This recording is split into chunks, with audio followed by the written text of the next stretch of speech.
Hello guys, welcome to online study. आज हम लोग पढ़ने वाले हैं चैप्टर थर्ड।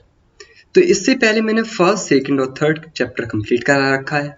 अगर आपने अभी तक वो नहीं देखा वीडियो तो प्लीज़ वीडियो लिंक डिस्क्रिप्शन में है, प्लीज़ पहले वो वीडियो देख लें, उसके बाद ये वीडियो देखना शुरू करें।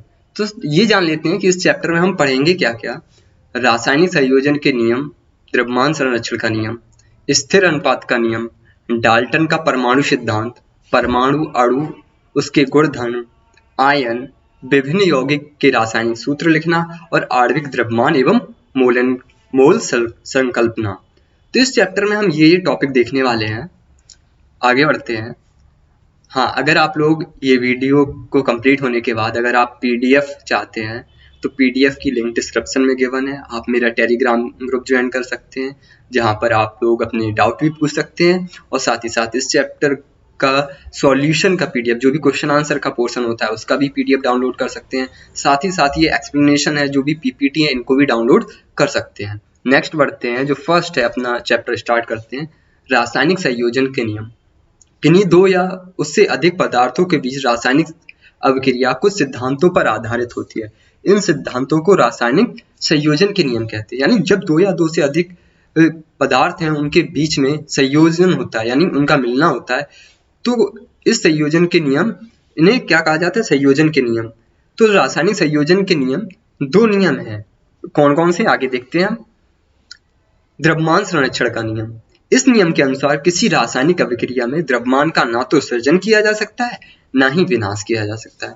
यानी ये कहा जा रहा है कि हम द्रव्यमान संरक्षण के नियम के अनुसार ना ही किसी द्रव्यमान का सृजन किया जाएगा, ना ही विनाश होगा। जितना द्रव्यमान है उतना ही रहेगा, तो इसे क्या कहेंगे? द्रव्यमान संरक्षण का नियम।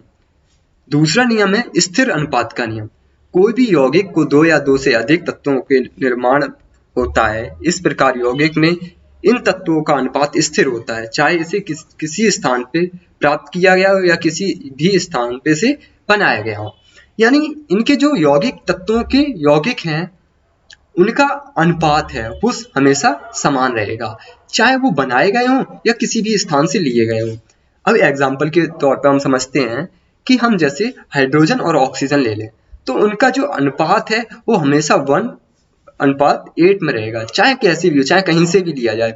अगर हाइड्रोजन और ऑक्सीजन को लिया जाएगा तो हमेशा रेशियो 1:8 के रेशियो में होगा। नेक्स्ट बढ़ते हैं डाल्टन का परमाणु सिद्धांत।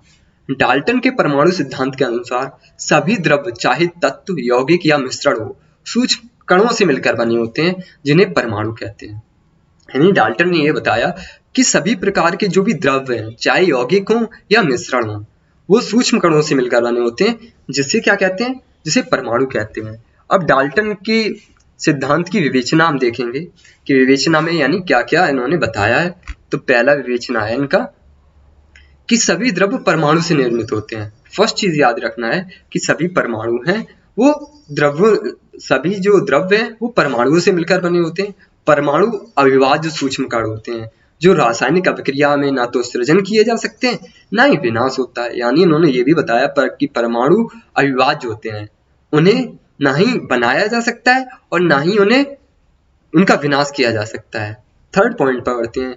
दिए गए तत्व के सभी परमाणु का द्रव्यमान एवं रासायनिक गुणधर्म समान होता है। यानी जो भी उनका द्रव्यमान होगा और रासायनिक गुणधर्म वो हमेशा समान रहेंगे। भिन्न भिन्न तत्वों के परमाणु द्रव्यमान एवं रासायनिक गुणधर्म भिन्न भिन्न होते हैं।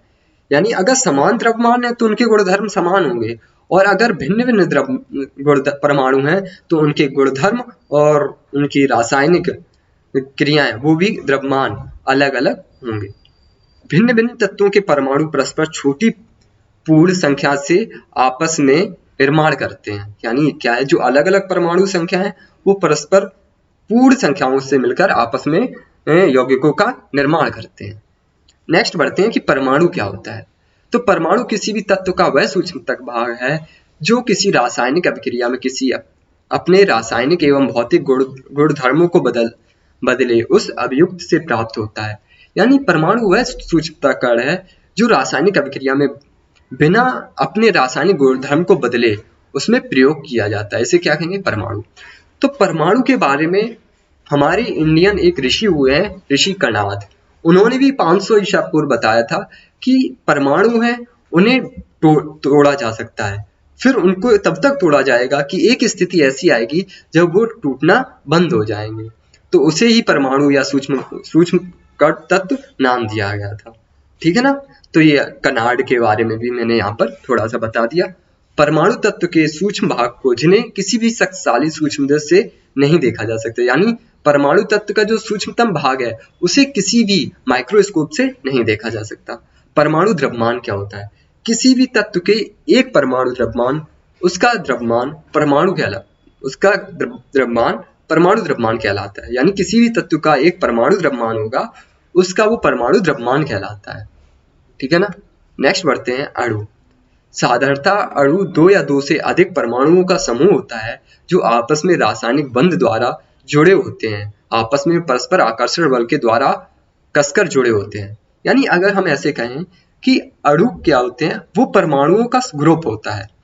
ऐसे समझो, अगर जैसे मेरा एक घर है तो वो क्या हो गया, वो एक हो जाएगा यौगिक। उसमें कमरे हैं, वो क्या है, अणु। और जो दीवार है, दीवार जो मिलके बनी है वो किससे, वृक्ष से मिलके बनी है, तो वो क्या हो गए, परमाणु। एक एग्जाम्पल के लिए मैंने बताया, यहाँ आप रिलेट कर सके। अणु तत्वों को छोड़कर किसी भी पदार्थ का वह सूक्ष्मतम इकाई है जो स्वतंत्र रूप से रह सकते हैं और यह उस पर सारे गुणधर्म को प्रदर्शित कर सकते हैं। यानी अणु है वो स्वतंत्र रूप से रह सकते हैं और उसके गुणधर्म को प्रदर्शित करता है। तो हम देखते हैं कि अणुओं को 2 भागों में बांटा जा सकता है। एक तरह के अणु से निर्मित अणु, यानी पहली इनकी जो बांटा गया है, 2 पार्टीशन में डिवाइड किया गया है, 2 श्रेणी में अलग अलग रखा गया है। तो पहली श्रेणी तो ये हो गई एक तरह के परमाणुओं से निर्मित अणु, यानी किसी तत्व के अणु एक ही प्रकार के अणुओं द्वारा संरक्षित हों, जैसे आर्गन, हीलियम इत्यादि अनेक तत्वों के अणु उसी तत्व से केवल एक परमाणु द्वारा निर्मित होते हैं। तो आपको ये समझना है कि जो परमाणु है वो तत्व के अणु एक ही परमाणु द्वारा निर्मित होते हैं, तो उन्हें क्या कहेंगे, एक परमाणु, जैसे आर्गन और हीलियम। और यौगिक के अणु क्या कहेंगे, भिन्न भिन्न तत्वों के एक निश्चित अनुपात में परस्पर जुड़कर यौगिक के अणु निर्माण करते हैं। यानी अलग अलग होंगे लेकिन फिर भी मिलके क्या बनाएंगे, यौगिक के अणु बनाएंगे। तो एग्जांपल समझते हैं H2O, इसमें क्या हाइड्रोजन है, ऑक्सीजन है, CO2, NaCl, CaCO3, ये सारे एग्जांपल हैं यौगिक के अणु के। ठीक है। नेक्स्ट बढ़ते हैं आयन। आयन एक परमाणु या परमाणु का समूह होता है जिस पर कुछ आवेश होता है। वो आवेश या धनात्मक हो सकता है या ऋणात्मक हो सकता है।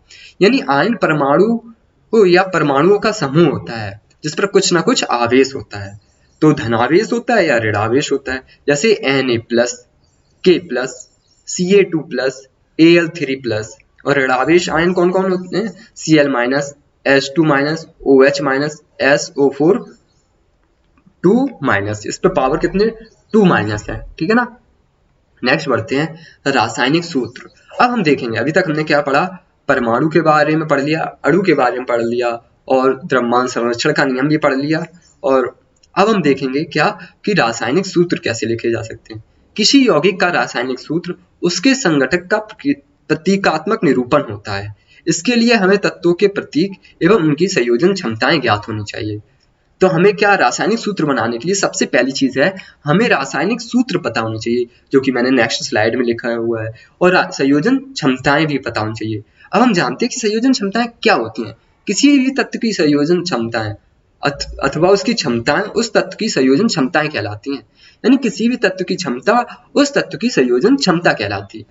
ठीक है ना। नेक्स्ट बढ़ते हैं। तो अब हम देखते हैं सबसे पहले रासायनिक सूत्र कौन कौन से हैं, तत्व और उनके प्रतीक, इन्हीं को सूत्र बोला जाता है जो प्रतीक है। Aluminium Al, argon Ar, barium Ba, boron B, bromine Br, calcium Ca, carbon C, chlorine Cl, cobalt CO, copper CO, fluorine F, सोना Au, hydrogen H, iodine I। तो ये तो बहुत कम है, आपको बहुत सारे तत्वों को याद करना होगा। तो उसके लिए क्या है कि हमने आप लोगों के लिए टेलीग्राम ग्रुप पर वो पूरा जो भी प्रतीक है, जितने सारे प्रतीक हैं उनको मैं आपको सेंड कर दूंगा। और ये पोर्शन ऐसा है आपको याद करना ही पड़ेगा, विदाउट याद किए हुए आप रासायनिक सूत्रों को नहीं लिख सकते। और ये तो अभी केमिस्ट्री की शुरुआत है, जब आप 10th में फिर आपको एक समीकरण को इक्वेशन करना इक्वल करना होगा, फिर 11th में 12th में। तो आपको ये तो बेसिक है, तो आप लोग अभी याद कर लेंगे तो आगे चल के कभी भी दिक्कत नहीं होगी। अब हम देखते हैं कि परमाणु द्रव्यमान क्या होता है। हाइड्रोजन का 1, कार्बन का 12, नाइट्रोजन का 40, ऑक्सीजन का 60, सोडियम का 23, मैग्नीशियम का 24, सल्फर का 32। तो ये क्या होगा, उनके परमाणु द्रव्यमान। तो ये आपको याद करना पड़ेगा। और यहाँ मैंने अभी केवल 1 स्लाइड लिया है, आपको जो टेलीग्राम ग्रुप है वहां पर आप डिटेल में परमाणु द्रव्यमान और उनके प्रतीक दोनों चीजें वहां से आप डाउनलोड करके याद कर सकते हैं। अब हम देखते हैं कि रासायनिक सूत्र लिखते कैसे हैं। सबसे पहले तत्वों के परमाणुओं के चिन्हों को लिखते हैं, जो भी परमाणु चिन्ह है उनको लिखते हैं। फिर क्या करते हैं, अब इन चिन्हों की इकाई की संयोजकता लिखते हैं। पहले हमने फर्स्ट स्टेप ये हो गया कि परमाणु चिन्हों के लिए लिया, दूसरा इन चिन्हों की संयोजकता लिखते हैं। अब संयोजक परमाणुओं की संयोजकता को क्रॉस करते हैं। परिणाम स्वरूप क्या होगा, परमाणु दूसरे परिणाम की संयोजकता ग्रहण करता है तथा दूसरे परमाणु वाले परमाणु की संयोजकता को ग्रहण करता है। यानी क्या होगा कि पहले क्या करेंगे, फर्स्ट स्टेप है उनके परमाणु चिन्हों को लिखेंगे, दूसरा क्या उनकी संयोजकता, फिर उनको हम क्रॉस करेंगे तो क्या होगा, जो फर्स्ट परमाणु है वो दूसरे की संयोजकता ग्रहण कर लेगा, जो दूसरा परमाणु है वो फर्स्ट की संयोजकता ग्रहण कर लेगा, और संयोजकताओं को क्रॉस करके रासायनिक सूत्र तैयार होता है। अब ये तो हमने उसका केवल लिखने के नियम समझ लिए। अब हम समझ लेते हैं कि होता कैसे है। जैसे हमने हाइड्रोजन क्लोराइड का सूत्र लिखना है, तो हाइड्रोजन क्लोराइड का लिखेंगे तो हम पहले तत्व लिखेंगे। तत्व क्या क्या है, H है और Cl है। अब इनकी संयोजकता क्या है, H की भी 1 होती है और Cl की भी 1 होती है। अब क्या हो गया सूत्र, HCl हो गया ना। तो ऐसे बनाए जाते हैं। तो फर्स्ट स्टेप क्या, उनके प्रतीक लिखना है, फिर उनकी संयोजकताएं लिखनी है, फिर संयोजकताओं को क्रॉस कर देना है। तो जो फर्स्ट जो प्रतीक है वो सेकंड की संयोजकता ले लेगा, और जो सेकंड प्रतीक है वो फर्स्ट की संयोजकता ले लेता है। एक और एग्जाम समझते हैं, हाइड्रोजन सल्फाइड का सूत्र कैसे लिखेंगे। हाइड्रोजन सल्फाइड, पहले हाइड्रोजन का और सल्फर के प्रतीक लिखेंगे, H और S होते हैं, उनकी संयोजकता है, H की संयोजकता 1 होती है और सल्फर की संयोजकता 2 होती है। अब हाइड्रोजन सल्फाइड का रासायनिक सूत्र लिखेंगे, तो जो फर्स्ट है वो सेकंड की संयोजकता ले लेगा, और जो सेकंड है वो फर्स्ट की संयोजकता ले लेगा, जिसके परिणाम स्वरूप क्या हो रहा है कि H2S इसका रासायनिक सूत्र बन रहा है। आई होप अब तो आपको समझ में ही आ गया होगा। फिर भी एक और एग्जांपल से समझते हैं कि कार्बन टेट्राक्लोराइड। तो कार्बन का क्या होता है C, और टेट्राक्लोराइड का क्या होता है Cl। तो अब क्या होता है, C का होता है जो संयोजकता 4 होती है और Cl की होती है 1। तो अब क्या होगा, ये क्रॉस होंगे, इनकी संयोजकता जो C है वो Cl ले लेगा, और जो Cl है वो क्या ले लेगा, कार्बन क्या ले लेगा। तो इसका जो सूत्र बनेगा CCl4 बनेगा। आई होप आपको समझ में आया होगा। नेक्स्ट बढ़ते हैं, आणविक द्रव्यमान तथा मोल संकल्पन। आणविक द्रव्यमान क्या होता है, किसी भी पदार्थ का आणविक द्रव्यमान उसके सभी संघटक परमाणु के द्रव्यमानों का योग होता है। इस प्रकार अणु का वह सापेक्ष द्रव्यमान है जिसे परमाणु द्रव्यमान U द्वारा व्यक्त किया जा सकता है। ठीक है ना। आणविक क्या होता है कि जो भी द्रव्यमान है उसके संघटना के परमाणु का द्रव्यमान का योग है, यानी संघटक के परमाणुओं के द्रव्यमानों के योग को क्या कहते हैं, आणविक द्रव्यमान। ऐसे सिंपल याद कर सकते हो। और इसका जो यूनिट है वो क्या है, म्यू। मोल संकल्पना क्या होता है, किसी भी स्पीसीज, यानी स्पीसीज मतलब परमाणु, अणु, आयन या कण हो कि एक मोल की मात्राओं की संख्या जो ग्राम में उसके परमाणु अथवा आणविक द्रव्यमान के बराबर हो, किसी भी पदार्थ की एक मोल के कणों संख्या द्वारा निश्चित किया जाता है, जिसका मान 6.022 into 10 to power 23। यहाँ पर 10 पे पावर 23 है, ये ध्यान रखना है। ठीक है ना। अब हम क्या नेक्स्ट बढ़ते हैं, मोलर द्रव्यमान। मोलर द्रव्यमान किसी भी पदार्थ के एक कणों में द्रव्यमान को जोड़ होता है। यानी मोलर द्रव्यमान क्या होता है, किसी भी पदार्थ के मोल के कणों का द्रव्यमान का जो जोड़ होता है उसे क्या कहेंगे, मोलर द्रव्यमान। तो ये था आपका चैप्टर का एक्सप्लेनेशन। आई होप आपको सारी चीजें समझ में आई होंगी। आपको इतने से ही नहीं होने वाला, आपको ये वीडियो देखने के बाद अपनी जो बुक से एक बार चैप्टर को जरूर रीड करना है, जिससे कि आपको और अच्छे से समझ में आएगा। यहाँ पर तो मैंने केवल चैप्टर के जो भी पॉइंट थे उनका एक्सप्लेनेशन किया है। आप जब बुक को रीड करेंगे तब आपको वहां से और भी चीजें फैक्ट मिलेंगी। अगर आपको 100 में 90 मार्क्स या 90 प्लस मार्क्स लेना है तो सबसे पहले आपकी ये स्ट्रेटेजी होनी चाहिए कि आप लोग क्या करेंगे कि पहले आप बुक से, पहले आप क्या ये वीडियो देख लें या पहले बुक से रीड कर लें, उसके बाद ये वीडियो देख लें, तब अच्छे से समझ में आ जाएगा। या फिर आप क्या कर सकते हैं कि पहले वीडियो देख लें, उसके बाद बुक को एक बार जरूर पढ़ लें, तो आपका क्या हो जाएगा, अच्छे से तैयार हो जाएगा। और इस चैप्टर के जो भी क्वेश्चन आंसर है पोर्शन, वो मैं आपको पीडीएफ के फॉर्मेट में सेंड कर दूंगा, लिंक डिस्क्रिप्शन बॉक्स में गिवन है। आई होप आपको सारी चीज़ें समझ में आई होंगी। अगर अच्छा लगा है तो वीडियो लाइक करें, अपने फ्रेंड के साथ शेयर करें। अगर कोई भी सजेशन तो प्लीज़ कमेंट्स बॉक्स में लिखें। चैनल को सब्सक्राइब जरूर करें। Thanks for